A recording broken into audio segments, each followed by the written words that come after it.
honored to be up here and really excited to be talking to this community. You guys are all awesome, and I've learned so much from all of you over the last few years as a coordinator.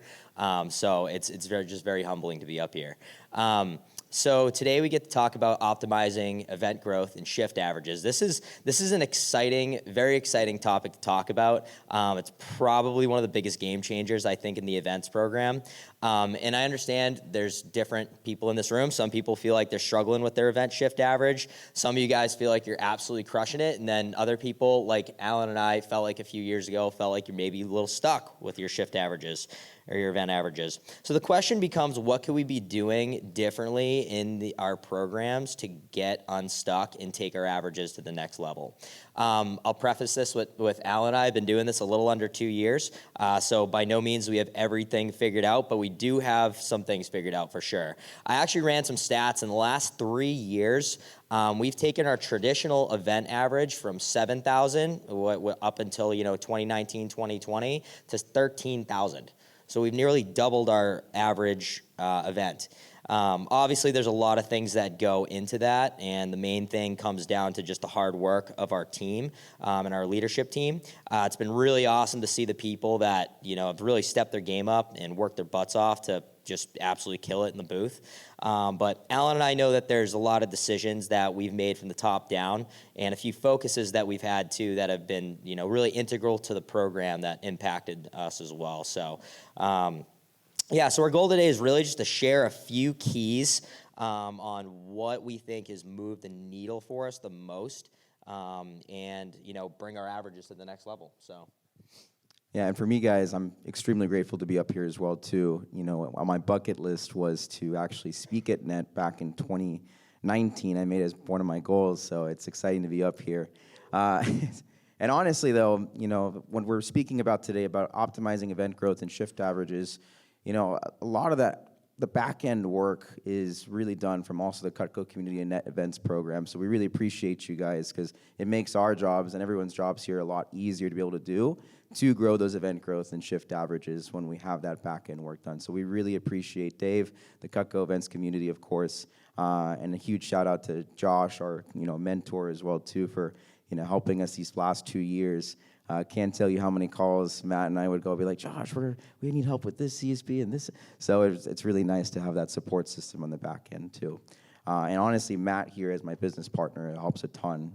I think both of us paired up 2 years ago. We were like, well, let's see how this goes, and I'm extremely grateful to have him by my side. So I want to make sure I start off with that. But we keep it really simple, honestly. When we first got together, we're like, okay, how do we grow? How do we grow this events team from where we are right now, which is like 1.6 to 3 million, right?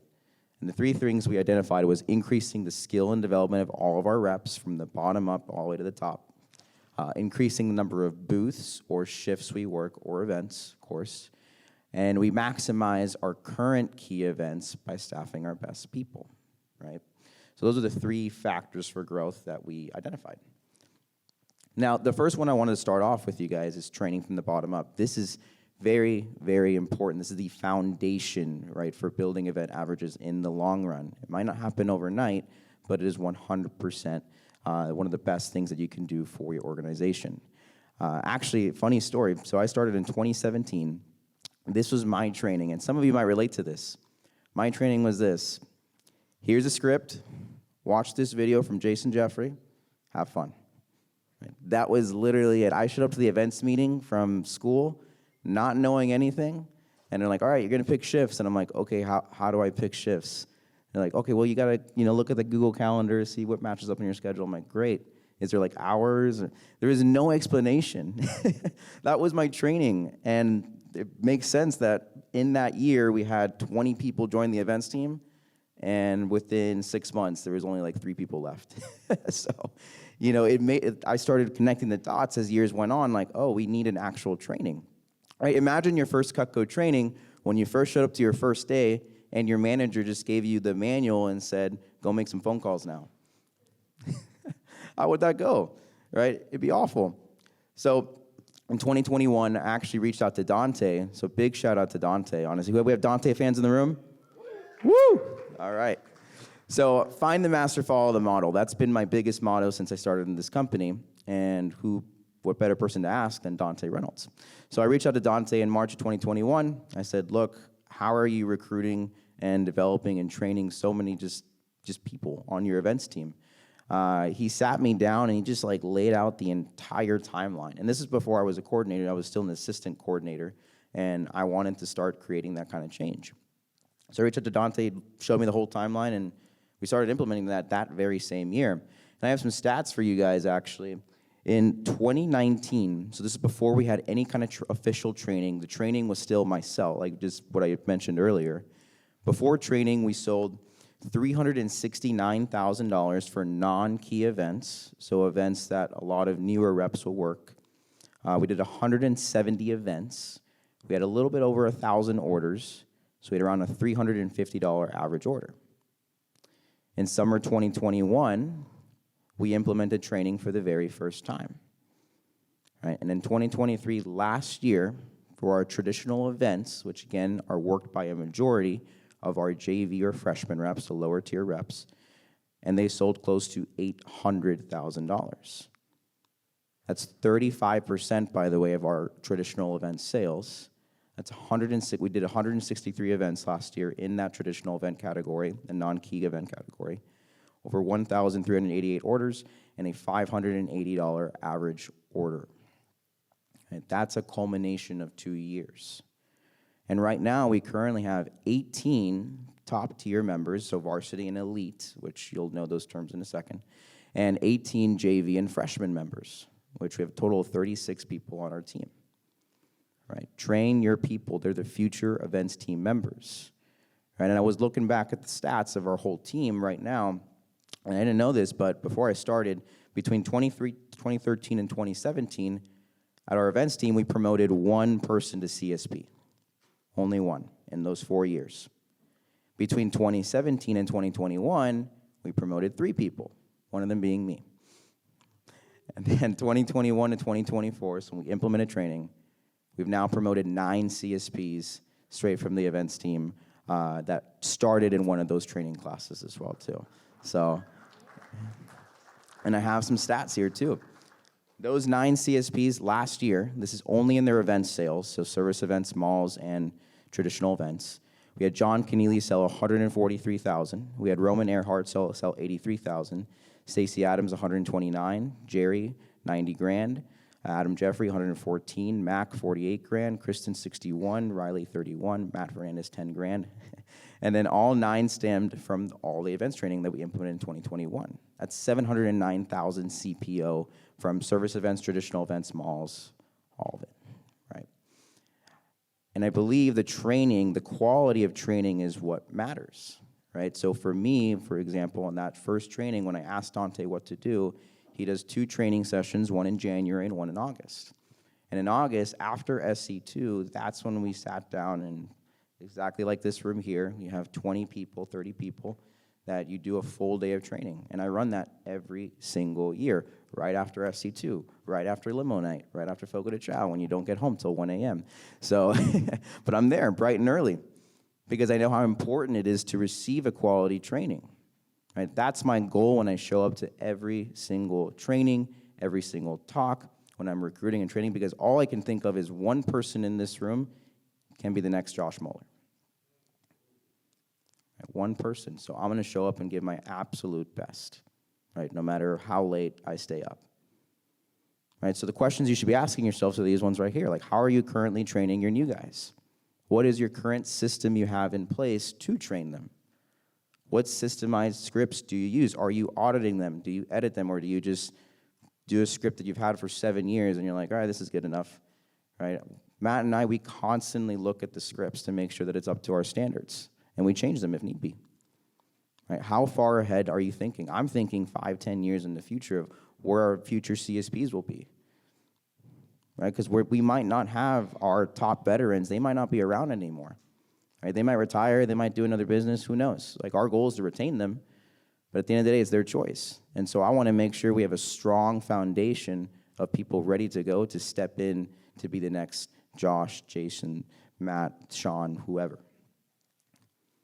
right? So the quality of training is important. What systems do you use to continue the development of 15 to 50K reps, 50 to 150K reps, and 150K and beyond, right? So I won't dive in too much into training, but the timeline for me usually goes from March all the way to August is like my heavy recruiting timeline.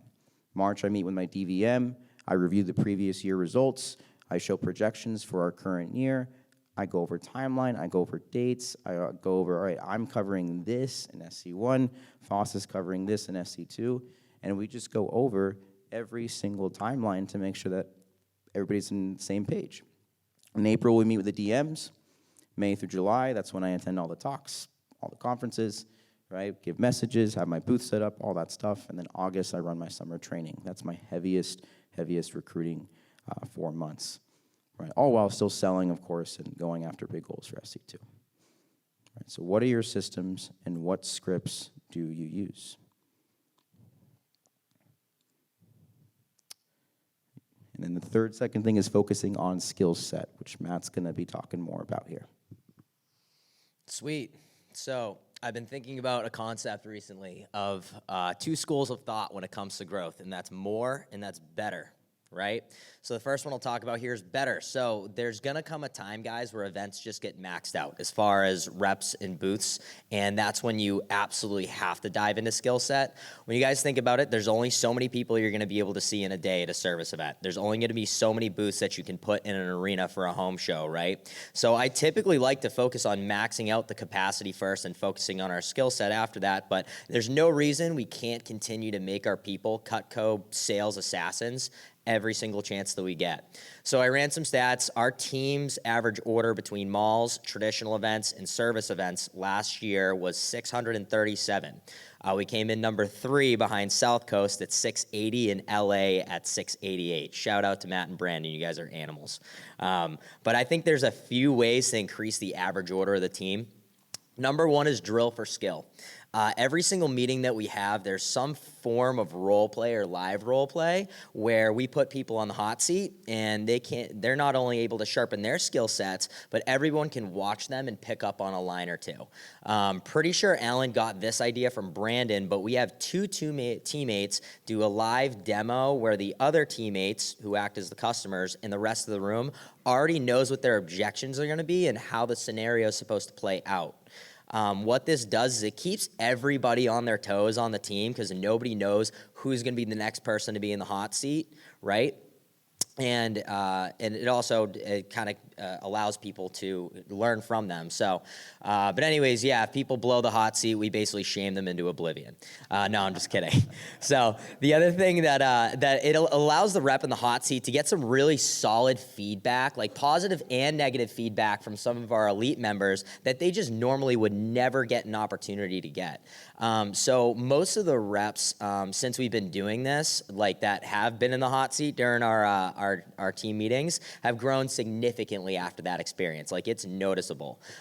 This also gives the rest of the team the opportunity to either pick up on something new that they want to utilize in their scripts, or just something that they noticed in that person's script that they might be forgetting to do. I say this all the time, but the best reps in the country aren't always doing something crazy new and unheard of, unless you're Jason. Jason's always on some crazy stuff. But they're remembering to do the things that we already know and execute with excellence, right? So number 2 is scripts and focus.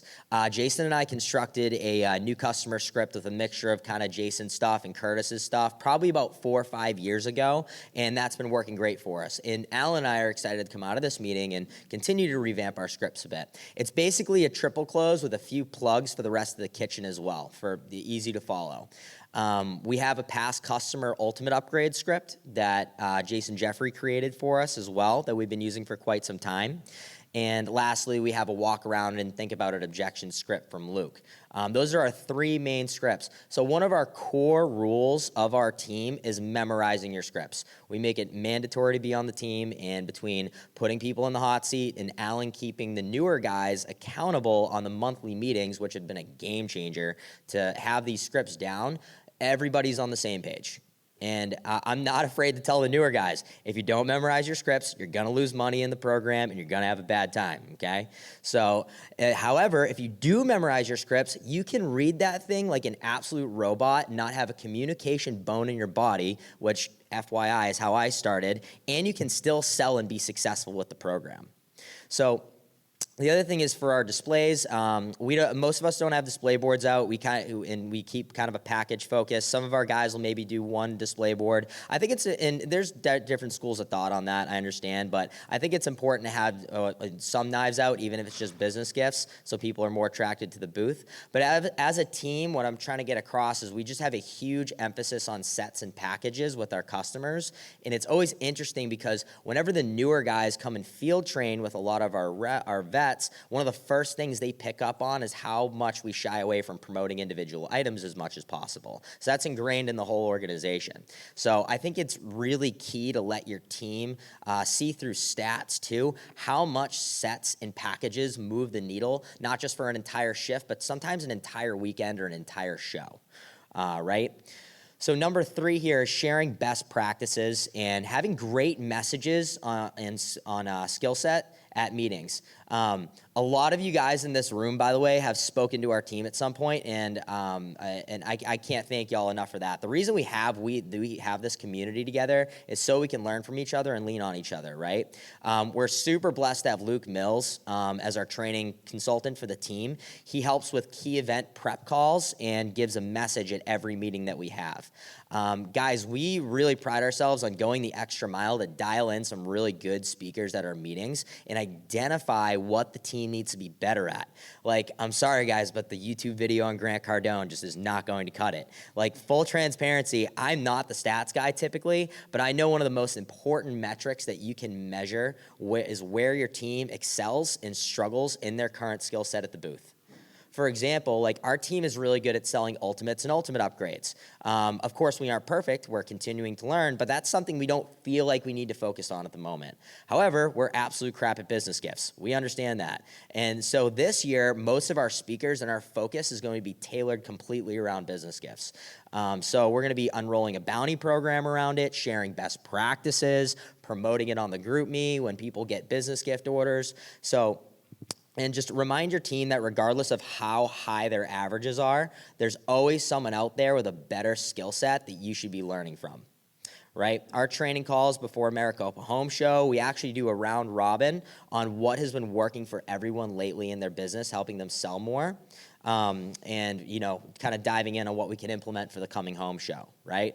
And we're excited to try and break another record here in a few weeks. So our vision for our team is to be one of the most talented local teams in the country. And the more we focus on creating a culture around that, the more it comes to fruition.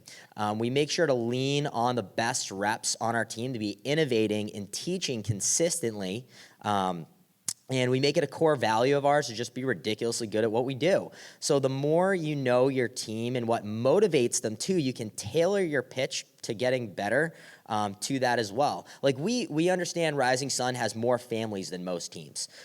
If we can promote growing your average order to create more efficiency in the time that they do work, they can feel really good about the time they're spending with their family, knowing they're maximizing the opportunities that they have, right? So this is also going to be huge for getting your people to work locally, because if they have a skill set to go out and sell 5 to 10K at a smaller show, they don't feel like they have to travel all around the country or the world to generate the same amount of profit. So one thing I love that Texoma did last year, and I think they're still doing this year, is they did a bounty for their team for beating the record for an event. Super cool. Got people excited to go to every event with a focus on growth. And of course, everyone likes to be the one saying that they crushed the event and broke the record. So you don't have to have a bounty, but over the last few years, we've just been promoting this for us. It's been huge. And I love nothing more than getting the text from one of our team members asking, hey, what's the record for this event that they have coming up that weekend? Because I know it's about to happen. So. Yeah, we always promote the records at our events team. It's like, oh, Matt just broke the record, John just broke the record, and we just love seeing just people excited about that too. So the third thing is identifying the top 20% of your key events. Show of hands, who here knows what the Pareto principle is? A couple of you. Yes. So that states that 80% of consequences come from 20% of causes, and over the years, it's now 80% of your sales will come from the top 20% of your clients. Well, for us, 80% of your sales will come from your top 20% of your events. Right? Your key events are the fruit of your team. Look for ways to grow it consistently, but you can't grow something if you don't know what you're growing. Right? The first key is to identify what your top 20% of events are. For us as a team, right, we literally sat down before we created our whole system, what all our events are, what the CPOs produce over the past like 3, 4, 5 years for each series, every single one of these. And we started like labeling, okay, these are our elite events, these are our key events, these are our non-key events, right? And our goal is like, let's look at the top 20 of these like elite ones and see how can we grow these. And every year now, Matt and I actually sit down and download all of our event sales that we produce, and we analyze every single one of them, right? But we focus on those elite events, right? Specifically, you know, if you guys know, Maricopa is one of our biggest shows, right? That's been our biggest project. Like our goal, our mission is to make it $1 million event over the course of those 5 events, right? So that we're focusing on that. We're asking ourselves, how can we grow this? Right, we analyze it. What's great, guys, is like the bottom. Like I'm not saying get rid of the lower 80%, don't even focus on them. But if you're focusing on the skill development of your lower reps, your JV, or your freshmen, whatever you call them, right, it's going to get taken care of because you're focusing on shift average, you're focusing on the event average of them, you're providing quality trading. So when they show up to those events, they're going to crush it, right? So same thing.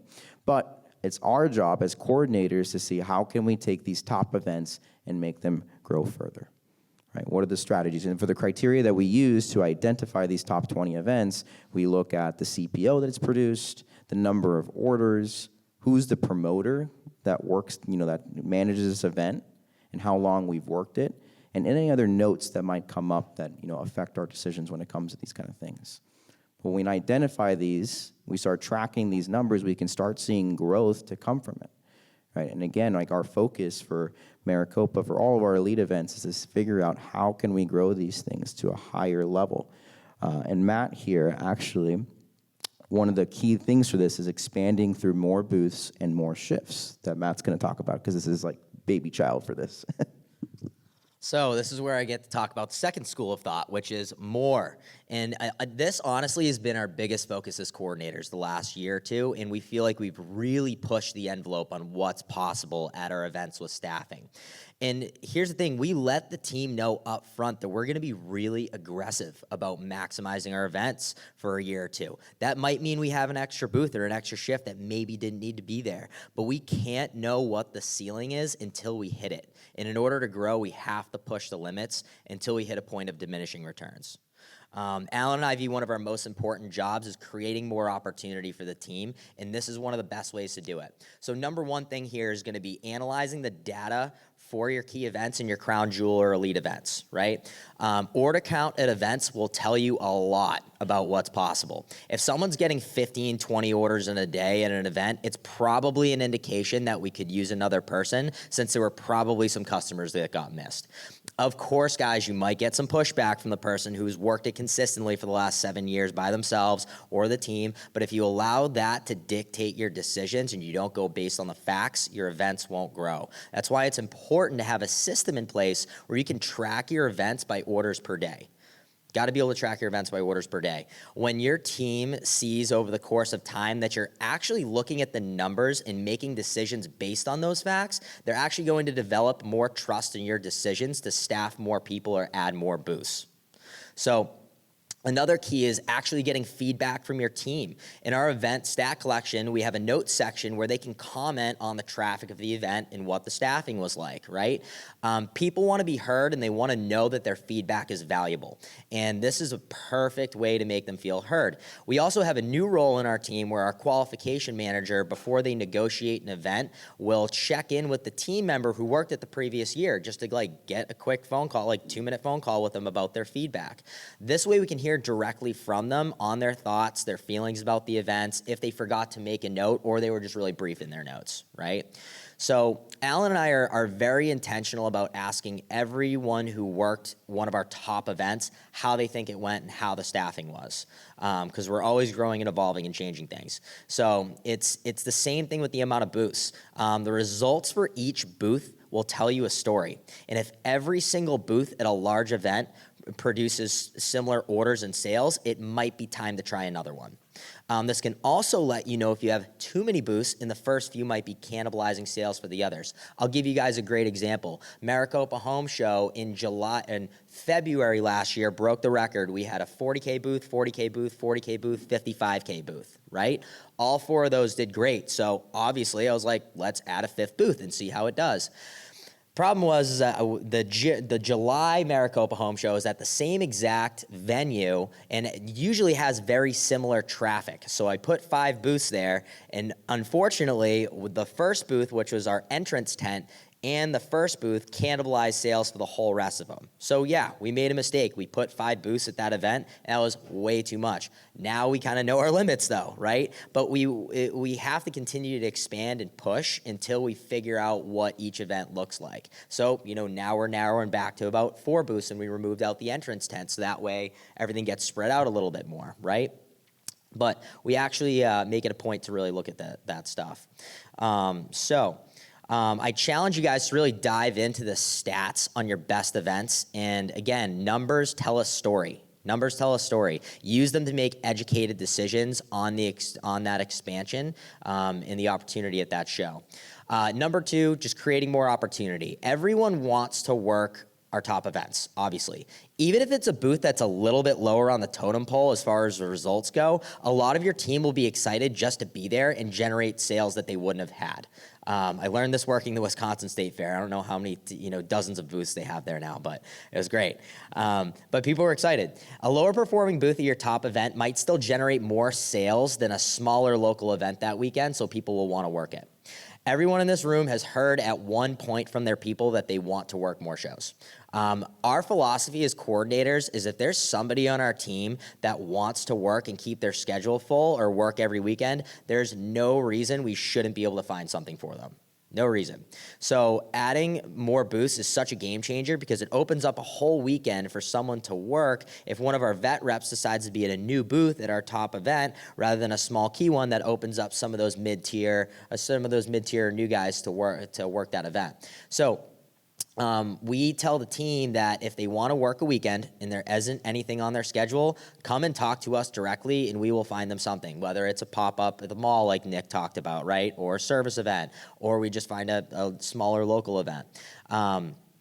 But Texoma last year did an amazing job with promoting weekend-long solo service events in saturated areas that reps could they could fill their schedule up with so they could be in the field that weekend.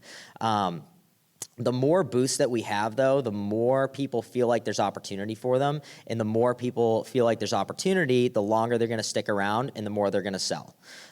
So obviously, this has to be worth the rep's time depending on where they're at in the business. But we think one of the most underutilized areas to grow sales is small local events. And you guys know I preach and harp on this all the time. But a lot of the top guys on your teams don't realize that, with where their skill set is at the moment, and how the brand recognition of Cutco has just exploded over the years, that they could go work a small local event that did $1,000 or $2,000 in the past and probably sell $6K plus at it. And trust me, that CPO really adds up over the course of the year. So we almost promote it as a challenge, too, for our top guys to go into a smaller event that has potential and show people what's possible. Go show us what's possible. It feeds their ego and it reframes their mindset on what's possible now at those kinds of events. I'm not saying that there aren't shows that aren't worth working out there, or that there's absolutely no limit to how many booths you can put at an event. Of course there is. But a lot of reps and coordinators, I think, just think too small. When it comes to adding more shifts, this was a huge area of opportunity for our team because we worked a lot of 2-person events solo. So adding a second person allows us to get that overflow, which is inevitably going to happen regardless of the rep that's working it. Even if it was just for 2-3 hours during the day that the booth got slammed and both people were closing sets at those busy times, it made it work it. I remember I worked a slower show up in Flagstaff that was new with Adam son, Jeffrey, and it was pretty slow most of the days. There was a 3-day event, but the one day that was busy, we had probably a 3-4 hour period that him and I closed, 7 or 8 grand out of the 14 grand that we sold that weekend in that like 2-3 hours, like closing ultimates and stuff at the same time. Like that's why we have 2 people at events. So also the benefit of more shifts is it gives people an opportunity to work together and build their professional relationship. And so many times learning from each other as well. It's just great for culture when people have the ability to work alongside their coworkers. And also work towards a common goal of breaking that event record. And it helps the new guys with their learning curve as well if you get a mid-tier or lower tier rep paired up with a vet rep. So you're also going to start to learn who works well together and who doesn't. And for certain events that get staffed, you can take that into consideration. Growing events is a constant process of trial and error, though, and you have to commit to it and you got to see it through. Creating more opportunity obviously isn't always a clean process, but if you play scared, you can't grow. That's why I love this quote. Abundance is not something we acquire, it is something we tune into. So expand your boots and expand your shifts. All right. So shift average. I think for me, this was one of the biggest needle movers for our division back in 2021. Right. So again, we were focusing on, okay, how do we maximize our current key events by staffing our actual best people? Now, the best people, it doesn't just mean that they sell the most in sales. We're like, well, what are they doing at the actual booth? Like, what are they selling, right, when they're working their shift? So with this, we began to realize that one of the biggest influences we can have in our yearly sales as an events team is our current events that we're working. So what we did is, one, we revamped our training program, of course, in 2021, and then we did a couple other changes as well with our team.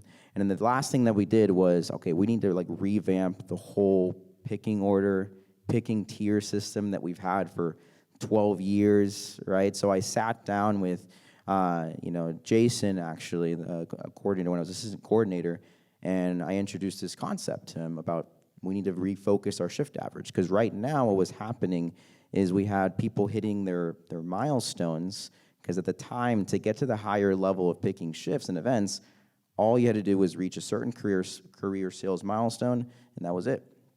Right? You were at $1 million in career sales, perfect, you're in the very top. And it didn't really take into account of people that are honing their craft, their skills at the booth. So we needed to redo our whole picking process for this. And we wanted to create a better reward system for reps who are actively a part of the events team, right? And they're not just showing up just to show up, but they're there. They're contributing, they're attending meetings in person, compared to people who aren't attending at all and still getting quality shifts. And we wanted to make sure that it's focusing on shift average, right? So the old system, like I mentioned, was just tier placement was just based off of what you sold since the last meeting and what your career sales were. Those were the 2 qualifying factors on what determined your picking order, was career sales and what you sold since last meeting, right? And we sold in 2019, when we had the system in place, we sold 1.6 million, and we were just sitting around there for so many years before that as well.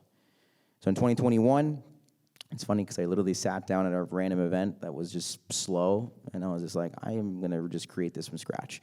And so I literally just created a whole different tier system, different averages, things like that. And we created 4 levels. We created the freshman team, right, which is the recruits, the JV, varsity, and elite. Those are the 4 things. Now, when you get to varsity and elite, you'll notice focusing on shift average. So maintaining a Rising Sun Division key shift average of 3850 or 2250 in traditional events. Traditional events mean non-key events from the previous year. Varsity, maintaining a Rising Sun Division key shift average of 2500 plus, or a standard shift average of 1200 plus from the previous 12 months. Right, so those are our focuses. That's the first requirement. Now, there's a lot more requirements that go into place. And it's funny that as people rise through the ranks, as they go from freshman to JV, from JV to varsity, from varsity to elite, the standards rise as well. It's harder to get into elite than it is to obviously get into JV. And our reason for this was because we wanted to make sure that the people who are elite, that are picking the best shifts, picking the best events, right, that they're meeting those requirements, that this is a full-time business for them. They're not doing this part-time. Right, they are CEOs, hence why their standards are a lot higher. For example, we did, again, last 12 months shift average. We did career sales, what you sold in the past 12 months. Did you purchase your whole booth display kit as well? Number of service events, business plan submission for our elite members, meeting attendance. We now added marketing requirements too if you're an elite or varsity member. So all those things just determine your status on whether you're elite, varsity, JV, or freshman, right? Now, picking order, this is the biggest thing that we were figuring out how to focus more on shift average, because not every event is weighted equally, as you guys know. And it would cause a shift if people are like, well, I'm just going to be picking the best events, so my shift average is the highest. So what we did is we actually looked at a variety of people over the past years, back in 2021, different levels. So we looked at like Luke, we looked at myself at the time, we looked at Jason, we looked at a couple other people, and we're like, okay, what did they sell in key events, and what did they sell in non-key events? We figured out their averages over the span of those 3 years. And then what we found was that on average, if you took all those reps' averages, they would sell 2.6 times more at a key event than a non-key event, right? So we didn't want people just focusing on key events.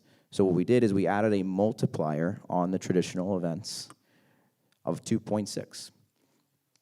And the weighted average equation that we use, and this is the only math part, so sorry guys, this is the only math part that we use to find the weighted average, is we take what they sold for key events, total CPO, and then we add the non-key event total CPO with that 2.6 multiplier, and we divide by the total number of shifts they worked. And that gets us their weighted average between traditional and key events, or non-key events and key events. Right, so this helps us because now people are like, okay, well, I can work this key event, it's great, but there's people out there that are working traditional events and crushing it. And now they're getting a 2.6 multiplier, and that's great because that's the incentive all along. If someone's crushing non-key events, that's good, right? That's a good thing, right? So now it's like, now you're debating, now reps are debating whether, okay, well, do I want to just take all the best events, or do I want to try and work those smaller events so I can get that multiplier? Right? And that's helped a ton with our average. And just so you guys can see what I mean by this, in 2021, we sold 1.6 million. Right? We sold 1.2 million in that fall, right when we introduced that concept in August. Right? We introduced the concept in August. We said we're going to be implementing this in January of 2022. So everything you sell from this fall campaign is going to count for January 2022 for your averages.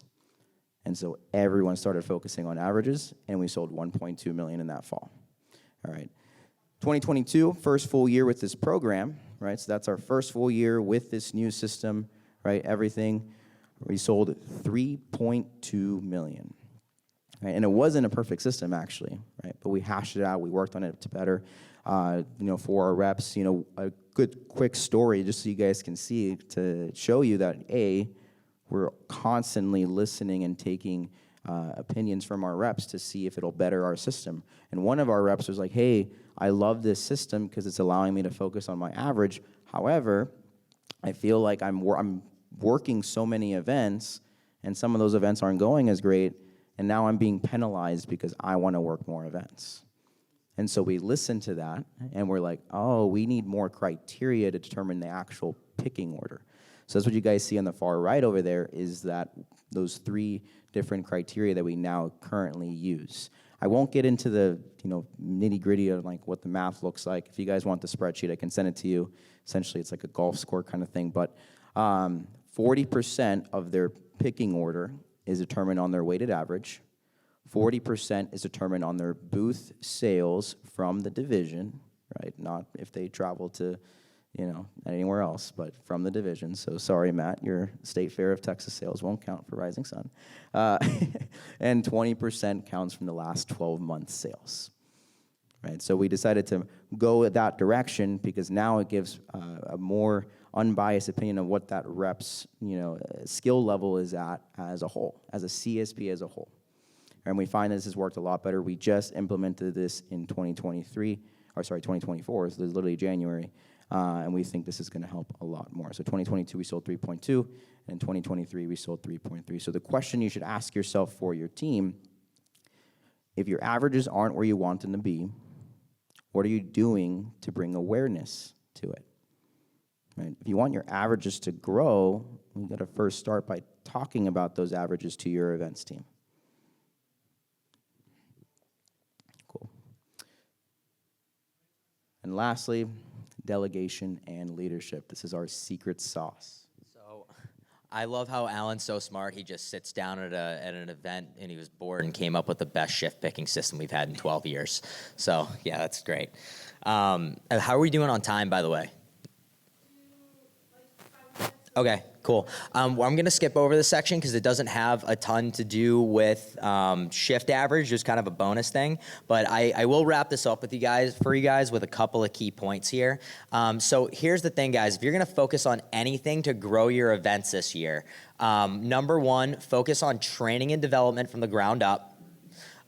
Guys, your new guys need more time and attention to develop and retain them than you think. So go the extra mile for those guys, and you're going to have a deep bench before you know it. Give them the best scripts and the best training you can right out of the gate, and find a way to make it palatable for them to learn and integrate as quickly as possible. Guys, the best coordinators are thinking decades over days.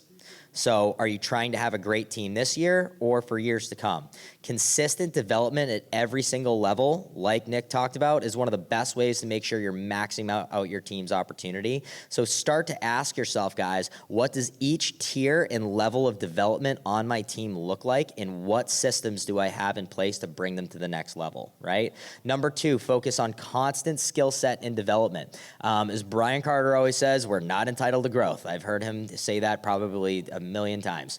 It's your job as a coordinator to provide the training and content necessary for your team to grow. Yes, you should encourage mentors. Yes, you should bring them to net, but there's so much more that you can be doing throughout the course of the year to help people be the best they can be at selling Cutco. So what time do you have set aside in your calendar to grow and develop the people in your organization? And then number three, last thing, is focus on shift average. Shift average is the golden metric for growth of your people, your events, and your program altogether. Your average order is awesome, guys, but if you're only taking 2 orders a day, I don't care how good it is. So put the systems of accountability in place to make sure that people know where they are at with this, and reward people based on their performance and effort. Right? And lastly, a bonus tip for you guys, just develop more badass leaders on your team. You won't regret it. What makes Rising Sun the team we are, and what our X factor is the leaders we have in the booth and out of it. We would be nothing without the leadership team that we have and the key players in our organization that are intelligent, motivated, and care enough to move the needle in every area of our team. If you've ever read a book called The 21 Irrefutable Laws of Leadership by John Maxwell, he states the law of explosive growth. Good leaders add more followers and grow by addition, while great leaders add more leaders and grow by multiplication. It's called leaders math. So followers attract more followers to get the job done, whereas leaders attract and develop more leaders and followers to get the job done and continue developing everyone in the organization. So how much focus do you have on developing leaders within your show team, not just to have explosive growth in 2024, but for the next decade? As coordinators, how can we continue to make our teams and this program the sexiest opportunity in all of Cutco, where people have an abundance of event opportunity, personal and professional growth consistently, and a tribe that they can see themselves working with for the next decade or two? In the words of Simon Sinek, leadership is not about being in charge, but taking care of the people in our charge. So my prayer for everyone in this room is that we continue to push the boundaries of what's possible and serve the people in our charge the best way that we can. Leaders lead, and the future is in literally every single one of your hands. So thank you guys for your time. God bless. Have an amazing 2024, and let's go out and crush it.